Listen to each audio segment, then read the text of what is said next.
20 বছর বয়স, কাটোয়া কাঞ্চননগরে কেশব ভারতীর আশ্রমে দীক্ষা দিয়ে নাম দিয়েছিলেন শ্রীকৃষ্ণ চৈতন্য মহাপ্রভু। জিজ্ঞাসা করেছিলেন ভারতী গোসাই, আমাকে কেউ বলে নিমাই, কেউ বলে নদিয়ার চাঁদ গৌর সুন্দর,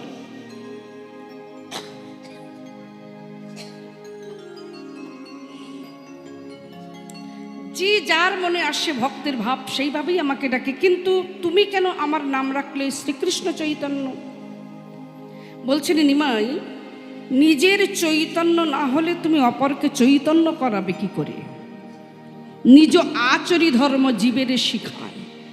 নিজের আচার প্রচার ভালো না হলে তো কাউকে আমি ভালো শিক্ষা দিতে পারি না। কিন্তু এখন তুমি যাবে কোথায়? বৃন্দাবন ধাম। এই বৃন্দাবন ধাম ঘুরে এসে শেষে ছিলেন কোথায়? পুরী ধামে। আর ওই পুরী ধামে একটা ছোট্ট ঘর আছে। জগন্নাথ, সুভদ্রা, বলরাম, এই মন্দিরটা আমরা সবাই দর্শন করি, কিন্তু মহাপ্রভু যেখানে থাকতেন সেই জায়গাটা কিন্তু আমাদের খুব কম যাওয়া হয়। গেছেন তো পুরীতে সবাই, কিন্তু সেই মন্দিরে কি গেছেন? যে মন্দিরটার নাম হলো গম্ভীরা মন্দির, আর একটা নাম হলো রাধাকান্ত মঠ। এই গম্ভীরা মন্দিরে মহাপ্রভু ভাবাবেশে বসে আছেন। গৌর ব্যতীত কোনো লীলা আমাদের পক্ষে শোনা সম্ভব নয়। গৌরাঙ্গের ভাব দর্শন করে মহাজনেরা যখন প্রকাশ করেন তবেই হবে আমাদের লীলা। দাপরের লীলা শুনবো কলিযুগে, যতক্ষণ না গৌরাঙ্গের ভাব দর্শন হবে, হবে কি করে? তাহলে 3.5 জন ভক্ত কারা কারা? স্বরূপ দামোদর রায়, রামানন্দ সিকি মাইতি, আর অর্ধজনা হলেন একজন নারী যার নাম ছিল ভগিনী মাধবী দাসী। এই 3.5 জন ভক্তের সঙ্গে মহাপ্রভু গম্ভীরা মন্দিরে বসে করছেন নিজের লীলা, নিজে আস্বাদন। আর আপনাদের সঙ্গে, আমাদের সঙ্গে, বিশ্বব্রহ্মাণ্ডের ভক্তবৃন্দের সঙ্গে করছেন আজও উচ্চৈস্বরে হরিনাম সংকীর্তন। হরি বল রে বল রে, হরি বল রে, হরি বল রে বল রে, হরি বল রে, হরি বল রে বল রে, হরি বল রে, হরি বল রে বল রে, হরি বল রে, হরি বল রে বল রে, হরি বল রে, হরি বল রে বল রে, হরি বল রে, হরি বল রে বল রে, হরি বল রে, হরি বল রে বল রে, হরি বল রে, হরি বল, হরি বল, হরি বল ভাই, হরি নাম ছাড়া জীবের আর গতি না। হরি বল, হরি বল, হরি বল ভাই, হরি নাম ছাড়া জীবের আর গতি নাই। হরি বল, হরি বল, হরি বল ভাই, হরি নাম ছাড়া জীবের আর গতি না। হরি বল, হরি বল ভাই, হরি নাম ছাড়া জীবের আর গতি নাই। হরি বল রে বল রে, হরি বল রে, হরি বল রে বল রে, হরি বল রে, হরি বল রে বল রে, হরি বল রে, হরি বল রে বল রে, হরি বল রে, হরি বল রে বল রে, হরি বল রে, হরি বল রে বল রে, হরি বল রে, হরি বল রে বল রে, হরি বল রে, হরি বল রে বল রে, হরি বল রে, হরি বল রে বল রে, হরি বল রে, হরি বল রে বল রে, হরি বল রে।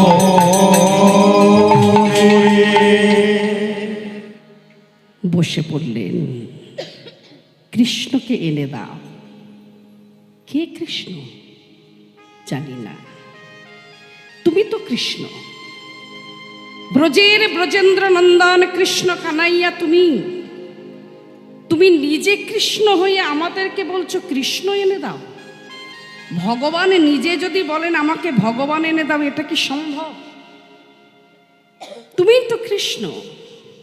এই কৃষ্ণ কৃষ্ণ বলে বসে বসে দুটি নয়ন থেকে বাড়ি ঝরছে আমার মহাপ্রভু। কেন? যেমতি কেঁদেছিলেন 100 বছর ধরে বৃন্দাবনে রাধা ঠাকুরানী, রাধা যে কৃষ্ণ কৃষ্ণ বলে কাঁদতো, কি পেত? কান্নার মধ্যে ছিলটা কি? আমি যদি না কাঁদি আমি বুঝবো কি করে? হরিনাম শুনতে বড় মধুর, যে ভজে সে হয় বড় চতুর। হরিনাম না শুনলে বুঝবো কি করে হরিনাম মধু আছে না তিতো আছে, টক আছে না ঝাল আছে? আস্বাদন করতে হবে। কোনো ফলে টক থাকলে তাকে খেলে তবে তো জানতে পারবো। আজকের মহাপ্রভু ওই স্বাদটাকে পাবার জন্য কিবা কৃষ্ণ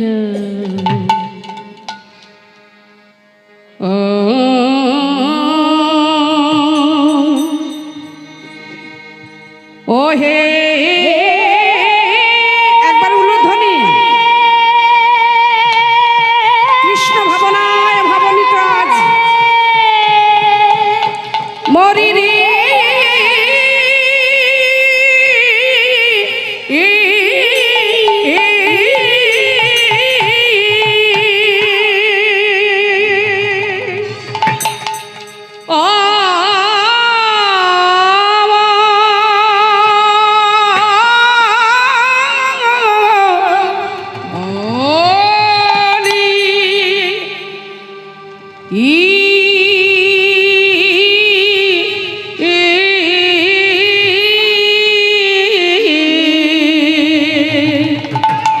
গোরার আমার কিনা কিনা ভাবে, আহা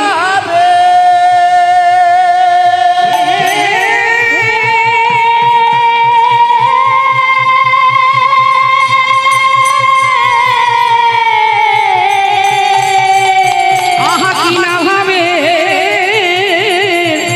ও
কৃষ্ণ বলি। তাহলে মহাপ্রভু কোথায় আছেন? কোন মন্দিরে?